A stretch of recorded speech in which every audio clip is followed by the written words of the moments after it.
감사합니다. 오늘 12월 이제 첫째 주일을 맞이하면서 우리 시편 가지고 은혜를 좀 나누고 싶어서 시편 27편을 본문 말씀으로 전했습니다. 행복한 그리스도인의 삶이라는 제목입니다. 행복한 그리스도인의 삶. 우리는 모두 예수 그리스도께 속한 그리스도인인데 우리들의 삶이 행복해야 된다는 것이 대전제이고 또 우리의 삶이 그러한 행복한 삶으로 이어져야 되는 것이 바로 그리스도의 삶인데 실제로 우리가 예수를 믿고 이 땅에 살아가면서 우리들의 삶은 그렇게 우리들 스스로 생각할 때 행복했다고 생각 잘 안 되는 것이 현실이에요. 이제 12월 첫 주를 맞으면서 참 빠르다는 생각을 우선 먼저 했어요. 야, 벌써 1년이 지나갔구나. 참 빠르다. 우리 오늘 교동문에서도 이제 예수님 탄생에 대한 그 교동문을 했듯이 벌써 크리스마스고, 어쩌면 1년이 이렇게 빨리 지나갈까. 그래서 이런 묵상을 한번 해봤습니다. 과연 2015년은 내 삶에 어떠한 좌표를 찍고 지나갔을까? 한 해가 지나갔는데 2015년은 내가 행복한 그리스도인의 삶을 살아가기 위해서 어떠한 좌표를 나에게 찍어줬나 그런 묵상을 하는데 이 다윗의 시가 생각이 났어요. 우리들이 삶 속에서 정말 이렇게 여호와는 나의 빛이요 나의 구원이시요 내가 누구를 두려워하려 여호와는 내 생명의 능력이시니 내가 누구를 무서워하려 우리가 이렇게 과연 담대하게 얘기할 수 있을까? 이제 목사가 돼서 이렇게 한 해를 또 지나면서 우리들의 삶 속에서 이제 영원히 다시 하는 2015년을 이렇게 보내면서 한 달이 남은 이 기간 동안 어떻게 마감을 하고 이 해를 보내면 좋을까? 설사 11개월 동안 나의 삶 속에 어떤 좌표를 찍어주지 못했다면 이 한 달 남은 기간 동안에 좌표를 한번 찍고 싶었습니다. 제 스스로가 우선 그렇고 우리 모두가 좀 그러한 마음으로 12월을 보냈으면 하는 마음에서 이 시편 27편을 오늘 함께 은혜 나눌 본문으로 택했습니다. 이 27편은 잘 알듯이 다윗이 지은 시인데 아마 다윗의 말년에 지었다는 학자들도 있고 아니면 그 사울을 피해서 막 도망다니는 그때에 지었다는데 연도는 분명치가 않아요. 근데 다윗이 상당히 힘든 상황을 거친 다음에 이러한 고백이죠. 하나님으로 인한 승리의 확신이 그 안에 차 있어요. 다윗의 삶 속에 하나님이 함께했고 하나님이 도와줬고 하나님께서 인도하신 그 나의 삶이 언제나 하나님에 의해서 승리하는 삶이다 하는 그러한 확신이 써있는 27편은 이제 14절로 되어 있는데 우리 오늘 본문은 이제 반만 읽었습니다. 전반부인 1절에서 6절까지는 하나님에 대한 다윗의 굳은 믿음을 얘기하죠. 하나님은 바로 이런 하나님이다. 내가 믿는 하나님은 어떤 하나님인가? 우리 담임 목사님들 늘 얘기하지만 정말 우리가 믿는 하나님이 어떤 하나님인가? 다윗은 자기가 믿는 하나님에 대한 정체성, 나는 이런 하나님을 믿는다는 것이 확실하죠. 그래서 이제 그 하나님은 나의 빛이고 나의 구원이시니까 내가 무엇을 두려워하고 누구를 무서워하리라고 담대하게 선언하는 것이 이제 그 1절에서 6절까지 나오고요. 7절부터 12절까지는 다윗의 기도입니다. 계속적인 하나님의 도우심으로 인해서 하나님이 자기를 붙들어 주심으로 인해서 승리할 수 있다는 확신에 찬 기도를 이제 하나님께 올려드리고 이제 13절, 14절은 마지막으로 하나님에 대한 굳은 믿음을 선포하죠. 그래서 14절은 이렇게 나오죠. 나는 주님을 기다린다. 강하고 담대하게 주님을 기다린다. 승리의 손으로 붙잡아주신 그 하나님을 기다리는 다윗의 굳은 믿음의 선포가 13절에서 14절에서 나옵니다. 우선 이 시편 27편을 우리가 머릿속에 생각하실 때 우리들의 삶 속에서 수많은 위협들이 이제 오죠. 고난들이 힘든 삶 속에 위험들이 오는데 그것이 대외적으로 올 수도 있고 아니면 우리들 속에 마음 속에서 우리들의 어떤 좌절감이나 우리 스스로에서 우리를 절망시키는 이 절망감 속에서 오는 그러한 위험 앞에 우리는 직면해 있죠. 이 다윗이 고백한 것처럼 우리들의 위협이 대내적이든 그것과 상관없이 그 어떤 위험 앞에서도 하나님만이 나와 함께 하신다면, 하나님이 나의 힘이시고 나를 도와주시고 나를 붙잡아 주신다면 담대하게 이겨나갈 수 있다. 하나님 중심의 신앙을 이제 선포하는 이 모습을 우리가 함께 배우면서 우리들의 삶 속에서도 이러한 모습들이 있기를 간절히 축원됩니다. 우선 하나님에 대한 다윗의 강한 확신을 보여주고 있는데요. 모든 이제 다윗의 많은 시들 중에는 대부분들이 그러한 것들이 표현이 많지 않습니까? 하나님이 자기와 함께하는 확신. 이것이 다윗이 어떻게 이러한 확신 속에 살아갈 수 있었을까? 오늘 우리가 보는 1절, 2절, 3절 속에 나타나 있는 그 확신을 우리가 다시 한번 볼게요. 우리 1절 한번 읽어보겠습니다. 시작. 여호와는 나의 빛이시여 나의 구원이시니 내가 누구를 무서워하리요. 여호와는 내 생명의 능력이시니 내가 누구를 무서워하리요. 자, 이렇게 이제 하나님에 대해서 대전제를 선포하면서 악인들이 내 살을 먹으려고 내려왔으나 나의 대적들, 나의 원수들인 그들은 실족하여 넘어졌도다. 군대가 나를 대적하여 진칠지라도 내 마음이 두렵지 아니하며 전쟁이 일어나 나를 치료하려 할지라도 나는 여전히 태어나리라. 나는 여전히 주님의 품 안에서 평안하리라는 이런 표현이죠.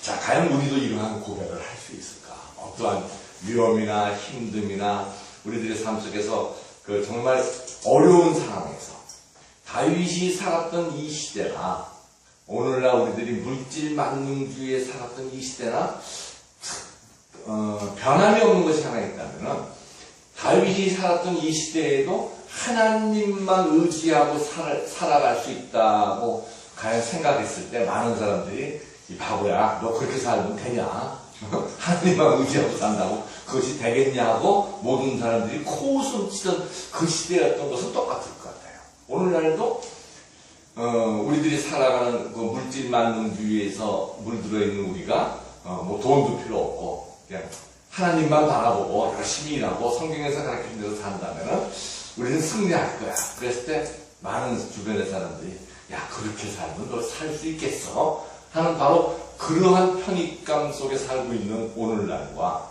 3000년 전의 다윗의 시대에서도 동일하다고 저는 보거든요. 그럼 이 메시지가 오늘날 우리에게 주는 메시지는 과연 무엇일까? 물질 만능주의에 살고 있는 우리가 정말 하나님 한 분만 믿고 그렇게 믿음을 선포하고 살아갔을 때 그것이 우리들의 삶에 큰 힘이 될 수 있느냐? 우리는 성경을 아까 기도대로 제대로 배우고 그 성경에서 주는 말씀대로 내가 살아가고 그 성경을 하나님의 중심으로 성령께서 인도해서 해석을 하면서 우리는 살아가요. 자, 과연 우리들의 믿음의 기준이 어디에 있느냐? 우선 다윗의 삶을 우리가 보기 전에 창세기 35장에 보면은요, 야곱이 이제 그 12번째 아들 베냐민을 얻는 장면이 나와요. 그 다음에 라헬이 이제 그 아이를 베냐민을 낳다가 힘이 들어서 이제 죽지 않습니까? 마지막 아이를 놓고서. 그러면서 라헬이 이제 그 죽기 바로 전에 이 아이의 이름을 베놈이라고 지어라 하고서 얘기를 합니다. 베놈이. 슬픔의 아들이죠. 내가 이제 이 아이를 놓고 죽으니까. 그러니까 슬퍼요. 슬픔의 아들이라고 이름을 지어라 하고서 이제 라헬이 유언을 하죠. 근데 야곱은 이것을 받아가지고 뭔 소리냐? 베냐민이다. 오른손의 아들이다. 그 당시에 이 오른손은 능력을 표현하죠. 바로 하나님이신 능력의 아들이라고 야곱은 이제 선포합니다. 이것이 하나님을 바라보는 믿음의 차이가 돼요. 물론 라헬이 이제 요셉을 낳고서 두 번째 아이를 놓고 이제 자기가 죽는다는 걸 아니까 얼만큼 슬프겠어요. 그 아이를 키우지도 못하고 이 땅을 떠나니까. 그러니까 라헬의 입장에서는 이제 슬픔의 아들이라고 이름을 지어달라고 부탁을 하니까 야곱의 입장에서도 사실 그건 슬픔의 아들 아닙니까? 자기가 사랑하는, 제일 사랑하는 라헬이 이제 떠났는데, 근데 야곱의 입장에서는 아니다. 그 슬픔은 바로 하나님의 능력으로 바뀔 수가 있다.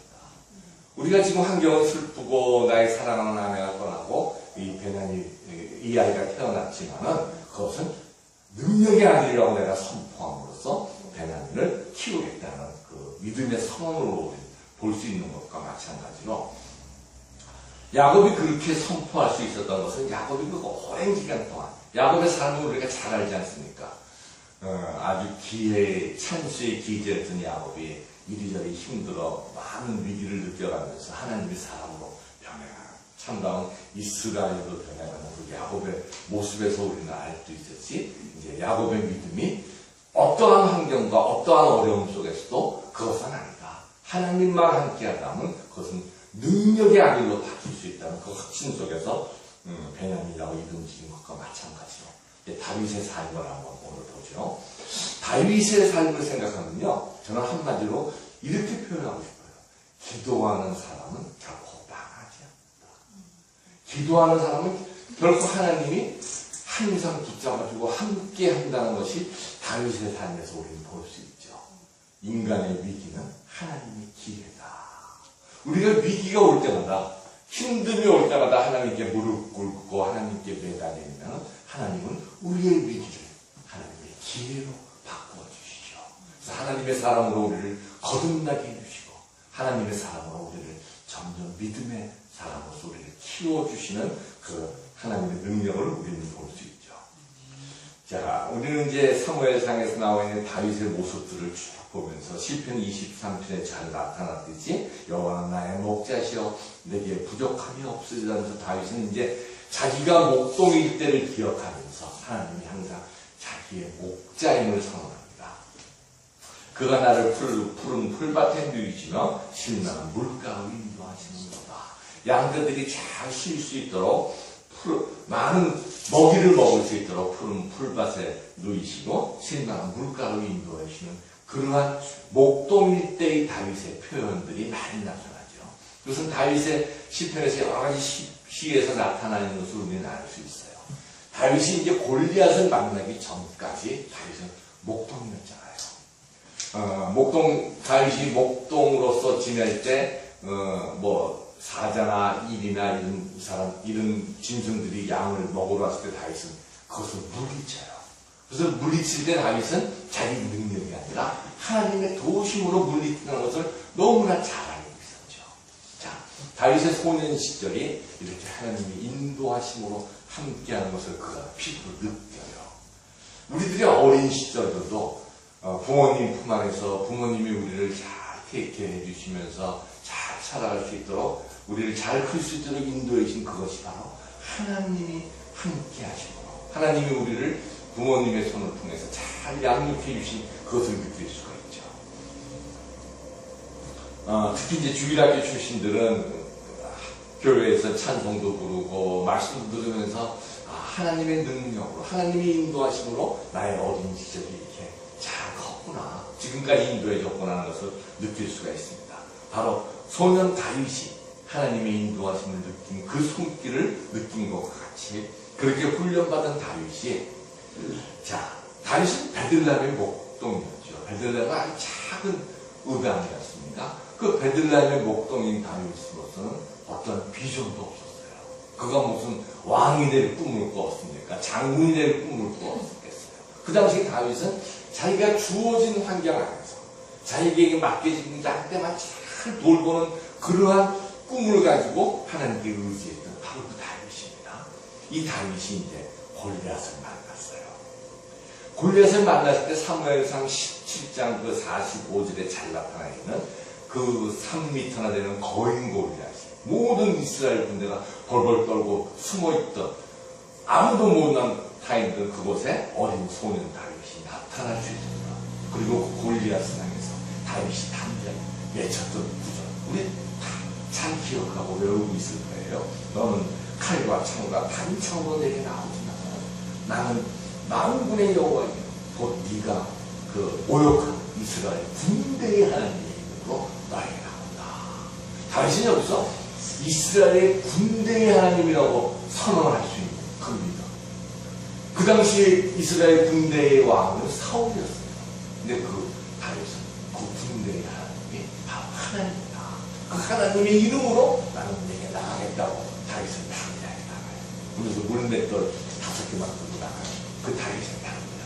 자, 이것이 어디에서 나왔을까요? 그 다윗의 당장. 어린 시절에 목동이면서 그와 함께 있던 하나님과 그리고 하나님을 향해서 그가 기도했고 찬송했던 그 일에서 나왔어요. 어떤 목사님이 이런 얘기를 하더라고요. 교회는 잠시 머문 주차장이 아니에요. 우리가 이제 세상에서 막 힘들고 일주일 동안 힘들게 사니까 교회에 와서 잠깐 기도드리고 세임을 얻어 주차장에서 잠깐 쉬고 가는 그 주차장이 아니에요. 교회는 주유소랍니다. 제가 그 말을 들었을 때, 아, 멋있다 하는 생각을 했어요. 교회는 영적 주유를 받는, 하나님의 능력을, 성령의 힘을 다시 한번 주유를 받는 영적 주유를 받아가지고 우리가 세상 속으로 돌아가서 살아갈 수 있게 책임을 주는 바로 그것이라는 거죠.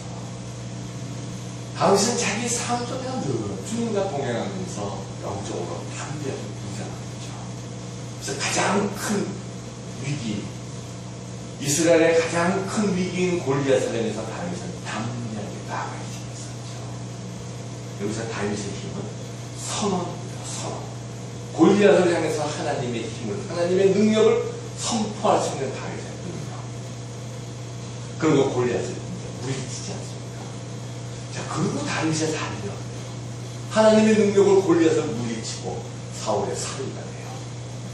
인간의 능력은 더 이상 오를 수 없는 그 위치에 오릅니다.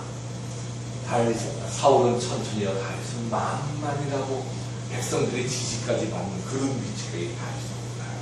자, 우리들 생각에 그 정도 올라갔으면 잘 나가야 되잖아요. 근데 다윗은 이제 추락하기 시작합니다. 자기 장인을 피해서, 장인의 칼날을 피해서 도망자의 신세로 다윗이 도망다니는 그 도망다니는 다윗의 그것이 어떻게까지 기록되어 있냐면요. 사무엘상 19장에서 23장까지 무려 그 긴 장을 다윗은 계속 광야로, 때로는 적군인 골리앗의 골리앗이 있던 블레셋 군대의 휘하에까지 들어가서 미친 짓을 하면서도 생명을 연장하는 다윗을 하나님의 능력으로 잘 커서 하나님의 이름을 선포한 다윗이 완전한 하나님의 사람임에도 불구하고 하나님은 다윗을 이렇게 고통 속에 몰아봐요. 그것을 비한다면 우리들이 좀 힘들고 우리들이 왜 이렇게 내가 기도하고 하는데 왜 이렇게 힘들까 하는 것은 사실 아무것도 아니지. 저는 다윗이 이렇게 힘들게 진짜 막장까지 가는 그 이유를 이렇게 보면서 다윗을 다윗에게 훈련시키는 하나님의 손길을 알아봐요. 그 사무엘상을 읽으면서 제가 놀랍게 어떻게 다윗이 이렇게까지 몰아넣을 수 있을까? 이렇게까지 힘 속에 몰아넣을 수 있을까? 다윗은 이스라엘의 왕, 다윗의 자손 예수 그리스도를 만들어가기 위해서 다윗 때문에 내가 너희들을 벌하지 않고 지켜주려고 하나님이 그 엉망진창인 유다의 많은 왕들을 보호해줬던 그 다윗을 만들어 가시는 하나님의 손길. 우리 삶 속에 진짜 어려움이 있다면 다윗처럼 만들어주기 위해서 하나님이 나를 이렇게 길들여 가시는구나. 2015년에 혹시 좀 삶 속에 어려움이 있었다면 다윗처럼 만들어 가시는 하나님, 그 손길을 보면서 더 하나님께 매달려야 되지 않을까. 자, 다윗이 어떻게 만들어져 가냐면요, 그렇게 이제 사울의 그늘을 피해서 힘든 생활을 해요.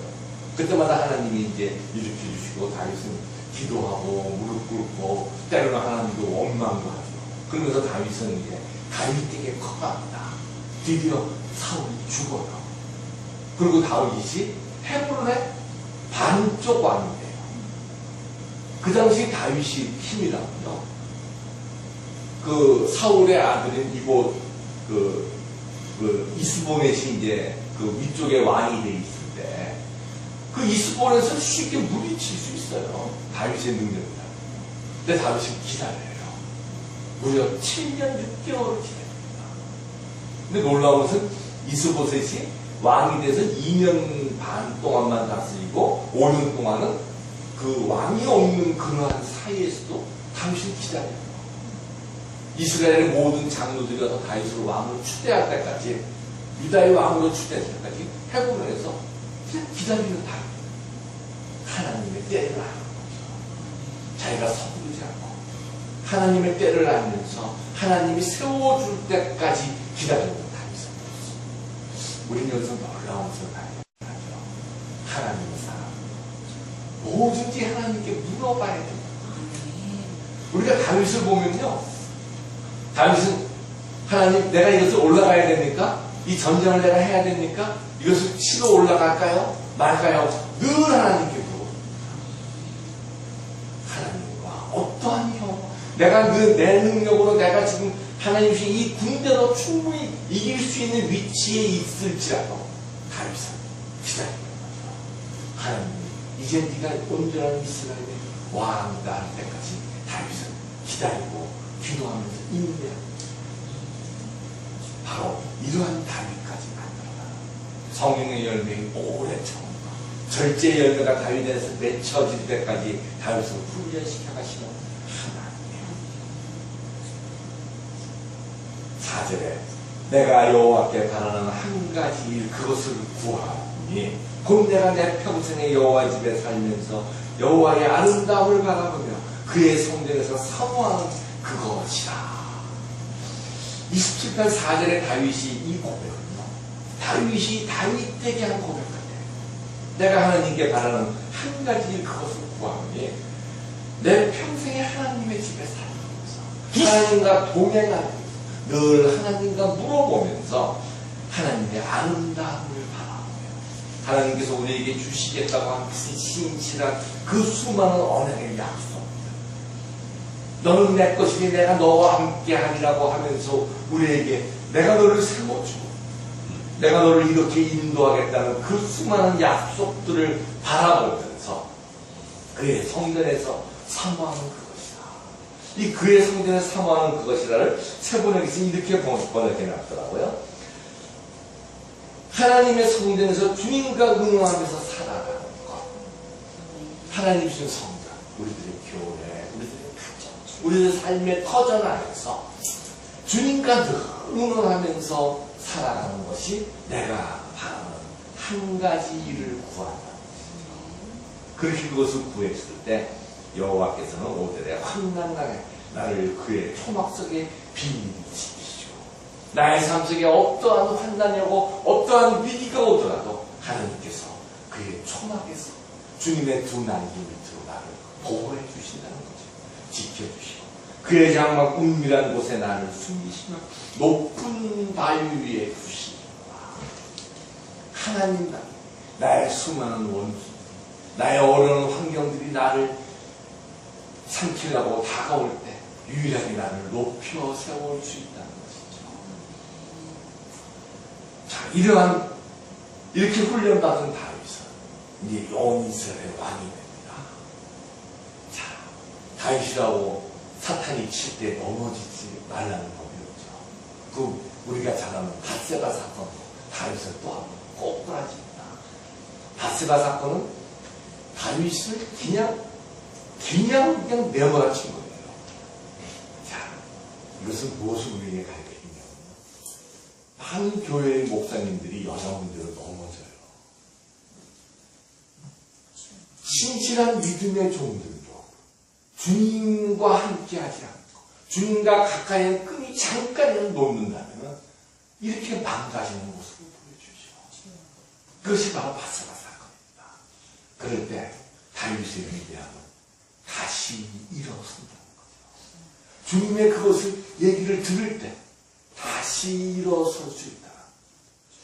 미국의 어떤 목사님인지 생각이 안 나는데 무지하게 유명한 목사님이야. 아마 시영이가 번역하려고 싶은 그런 목사님일 수도 있는데 그 목사님이 그 목회를 하다가 그 여인들과 그 성도들과 이제 그 불륜의 관계에 떨어졌어요. 그러고서 이제 망가졌죠. 근데 놀라운 것은 이 목사님이 강대상에서 그것을 고백했다는 거예요. 그것을 고백하고 오랜 시간 다시 한번 그 목사님이 돌아와서 아주 위대한 설교자로 계속 쓸 수 있었다는 그런 얘기가 있듯이 그렇게 날 선포하고 하나님께 나아갈 수 있다. 그것이 바로 다윗의 위대한 거죠. 바세바 사건을 겪었습니다. 그리고 압살롬의 반역까지 겪죠. 아들이 자기를 치는 반역까지 겪었습니다. 다윗의 삶을 지켜보면요, 정말 야 저렇게 험할 수 있을까? 말년에 이제 잘 이스라엘을 다스리는 그때 아들이 반역을 일어나니 다윗은 다 두고 떠나지 않습니까? 다 두고 떠나. 그것도 주님께만 맡기고 나를 다시 이곳에 돌아올 수 있게 해줄 수만 있다면 이러고 궁을 빌고 떠나는 다윗의 믿음. 그것이 바로 다윗의 말년에서 시편 24편이 말년에 썼다는 이제 그 설들이 많죠. 우리가 참 좋아하는 바로 그거죠. 내가 사망의 음침한 골짜기로 다닐지라도 해를 두려워하지 않을 것은 주께서 나와 함께 하시며 주의 지팡이와 막대기가 나를 안위하시나이다. 자, 우리들의 삶 속에서 다윗처럼 힘들고 어려움이 우리에게 닥칠 때 우리는 다윗을 놓고 다윗은 그래도 왕이니까 다윗은 이스라엘의 왕이니까 견딜 수 있지 않았을까 하는 생각을 우리는 갖는 거예요. 저는 결코 그렇지 않다고 봐요. 만약에 우리들의 삶 속에 다윗과 같은 진짜 그러한 어려움이 온다면 우리가 다윗처럼 하나님께 무릎 꿇고 온전히 주님의 손을 잡을 수 있을까? 하나님을 원망하고 없이 떠나가지는 않을까? 다윗의 위대함은 어떠한 환경 속에 있더라도 사망의 음침한 골짜기로 다닐지라도 하나님이 나와 함께한다. 하나님이 나와 함께하면 영원 나의 빛이요 나의 구원이시니 내가 누구를 두려워하리요. 항상 승리가 내 것이라고 선언할 수 있는 다윗의 믿음. 이것이 우리가 진짜 배워야 되고 가져야 될 것이라고 생각해요. 우리 요새 목사님을 통해서 야고보서 강해 받지 않습니까? 야고보서를 생각하면은 다윗의 삶과 참 비슷한 것 같아요. 야고보가 혹시 다윗의 삶을 묵상하면서 야고보서를 쓴 게 아닙니까? 믿음과 행함, 말씀에 순종하는 삶.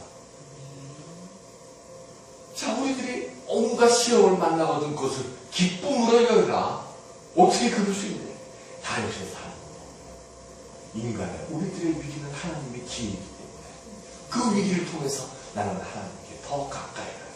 아멘. 나의 안에 성령의 열매들이 점점 커질 수가 있구나 하면서 온전한 시험을 만나고 그것을 기쁨으로 인내로서 그것을 쌓아가라고 야고보서가 얘기합니다. 바로 이것을 두고 있는 것이 아닙니다. 자, 너희들의 혀를 준비해라. 우리들의 혀를 길들일 수 없지만 그 혀를 길들일 수 있는 것은 말씀입니다. 성령밖에 없다. 그러니까 성령의 인도함으로 말씀을 잠깐 선포해라. 나의 혀는 말씀으로 길들일 수 있다. 나는 서로 사랑할 수 있다. 나는 인내할 수 있다. 하면서 말씀으로 성령의 9가지 열매들을 선포하면서 내 혀를 길들여가면서 너의 인생의 항목을 잡아가. 다윗의 삶이 아닐까 하는 생각입니다. 마태복음에 예수님께서 이제 그 씨 뿌리는 비유를 하지 않습니까? 13장에 보면 우리가 잘 알아요. 4가지 비유가 나오죠. 씨를 옥토밭에 뿌리면 뭐 30배, 60배, 100배가 결실되는데 그 옥토밭 하나를 놓고 3가지의 작물들을 같이 나오죠. 첫 번째 밭이 길가입니다. 길가에 떨어졌더니만 새들이 와서 그냥 찍어 먹은 거예요. 그리고 또 어떤 곳은 돌짝밭에 떨어지니까 해가 뜨니까 뿌리가 깊으니까 금방 날아갑니다. 어떤 곳은 가시 너머에 떨어졌는데 가시의 기운이 그 수많은 세상 염려와 걱정 속에 있어서 그것이 씨 맺지 열매 맺지 못한다. 그러면서 이제 길가와 돌짝밭과 가시의 덤불의 세 가지의 비유와 옥토의 비유가 합니다. 자, 옥토. 여기서 우리는 그냥 옥토에 잘 갖고 온 밭에 떨어지니까 씨가 열린 것으로 생각하는데요. 우리는 옥토를 한번 생각합니다. 옥토는요, 때로는 길가에 있던 밭일 수도 있고 돌짝밭일 수도 있고 가시덤불에 있는 밭일 수도 있어요. 그것을 갈아 뒤집어 엎어서 옥토가 되죠. 그것을 갈아 엎을 때 그 안에 있는 가시덤불의 뿌리들이 튀어나와서 없어졌고 돌짝들이 걷어내서 밖으로 버려졌기 때문에 그 땅이 옥토가 됩니다. 자, 말씀이 우리에게 들어와요. 우리의 밭이 옥토가 되기 위해서 뒤집어 엎어야 된다는 거죠. 자기 부인이 있어야 됩니다. 나의 모든 옛 행실에 대해서 버릴 수 있는 자기, 내 안에 있는 깊이 박혀있는 나무의 그 깊숙한 뿌리들을 쪼개서 버릴 수 있는, 내 안에 있는 돌짝들을 꺼내서 버릴 수 있는 방거나 내 부인이 없습니다. 내 같은 말씀을 받을 수 있는 옥토가 결코 될 수 있다. 여호와는 나의 이치여 나의 구원이시여 내가 누구를 두려워하리요. 여호와는 내 생명의 능력이시니 내가 누구를 무서워하리요.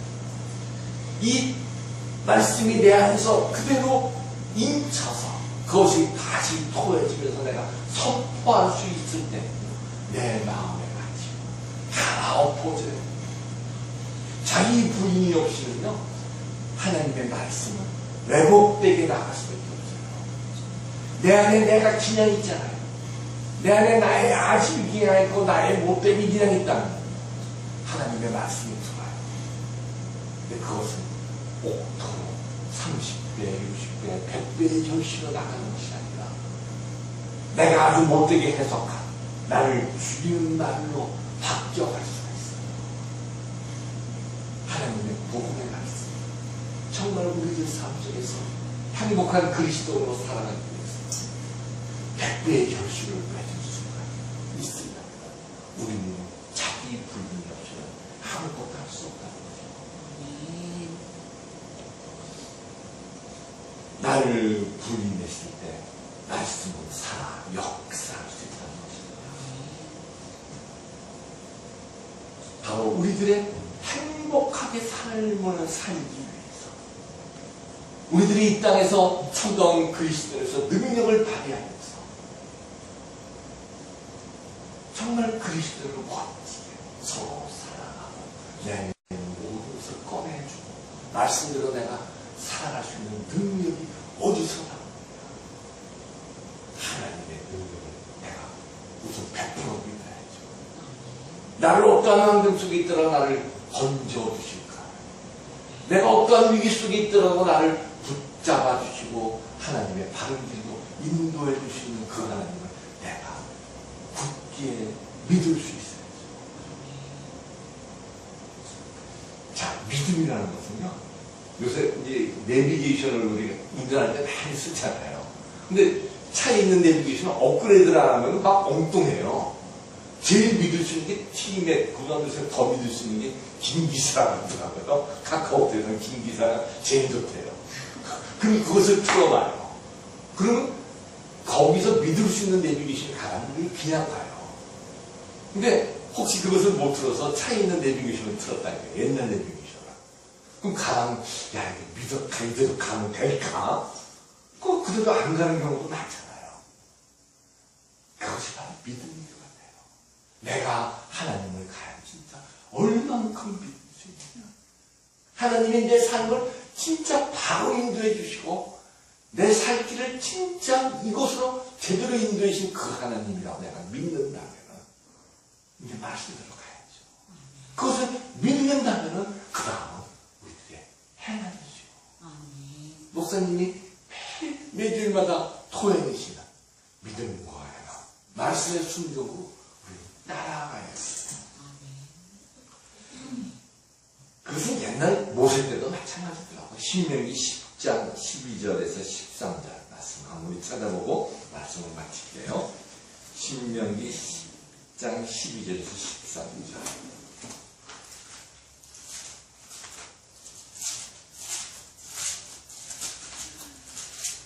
278쪽입니다.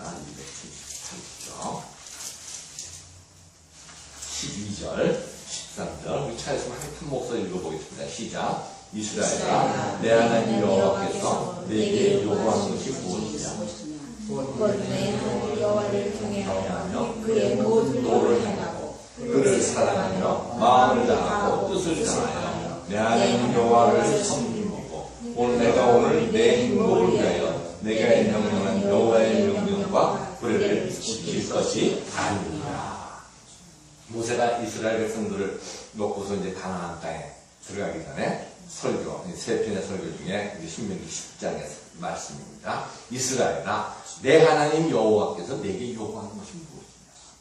자, 2015년을 보내면서 하인교회 성도들에게 하나님이 요구하는 것이 무엇이냐? 우리에게 하나님이 요구하는 것이 무엇이냐고 생각해 보시기 바랍니다. 근데 놀라워요. 곧 내 하나님 여호와를 경외하고, 하나님이 우리에게 요구하는 것이 하나님 여호와를 경외하고, 첫 번째, 그의 모든 도를 행하고, 하나님이 우리에게 가르쳐주신 도를 행하고, 세 번째, 그를 사랑하며 마음을 다하고 뜻을 다하여 내 하나님 여호와를 섬기고, 하나님 여호와를 경외하고 하나님의 도를 행하고 그를 하나님을 사랑하며 마음을 다하여 뜻을 다하여 하나님을 섬기고, 그리고 이제 재밌습니다. 내가 오늘 너희들의 행복을 위하여 내게 명하는 여호와의 명령과 규례를 지킬 것이다. 이렇게 해야 되는 이유가 바로 모세의 내가 너희들에게 원하는 것이 너희들의 행복을 위하여 하나님의 명령과 규례를 지킬 것이 아니냐. 당신들이 행복하게 살라고 내가 오늘 당신들에게 명하는 당신들의 하나님의 명령과 규례를 지키는 일이 아니겠냐. 하나님이 우리에게 요구하는 것이 무엇이냐? 우리들이 행복하게 살으라고 우리에게 주신 명령과 규례를 지켜야 되는 것이 아닙니까? 하고 모세가 얘기합니다. 하나님이 모세를 통해서 우리에게 주신 동일한 말씀이죠. 하나님이 우리에게 요구하는 것이 무엇이겠습니까? 우리들의 행복을 위해서 말씀과 규례를 지키라고 합니다. 우리가 말씀대로 살아가려고 애쓰는 것은 다른 것이 아니라 너희들이 나를 위하고 나를 경외하고 하나님께 잘 되려는 것이 아니라 바로 내가 너희를 창조한 너희들의 행복을 위해 우리들이 행복한 그리스도의 삶, 이 땅에서 살아가기 위해서 하나님은 나의 빛이요 나의 구원이시요 그리고 내가 누구를 두려워하겠어. 하나님은 내 생명의 능력이시니 내가 무엇이 무섭겠느냐. 이것을 선포하면서 2015년에 우리들의 삶에 아주 멋진 좌표를 찍어보시기 바랍니다. 기도드립니다. 하나님 아버지 감사합니다. 저희들 이 2015년을 보내면서 하나님은 나의 빛이요 나의 구원이시요 내가 누구를 두려워하니 하나님은 나의 생명의 능력이시니 내가 무엇을 무서워하리라. 이 다윗의 고백, 우리들의 고백이 되게 하여 주시니 감사합니다. 하나님, 우리들의 삶 속에서 늘 지켜주시고 너는 내 것이라는 그 하나님의 신실하신 약속 우리들이 늘 생각나게 해주셨고 그 말씀대로 저희들이 따라가게 하여 주옵소서. 말씀에 순종하고 살아갈 수 있는 능력을 주시었고 하나님께서 우리들의 행복을 위해서 주신 그 많은 말씀들 저희들 잘 지키면서 참다운 행복한 그리스도인의 모습으로 살아갈 수 있도록 능력 허락하여 주옵소서. 감사드리며 우리 주 예수 그리스도의 이름으로 기도드립니다. 아멘.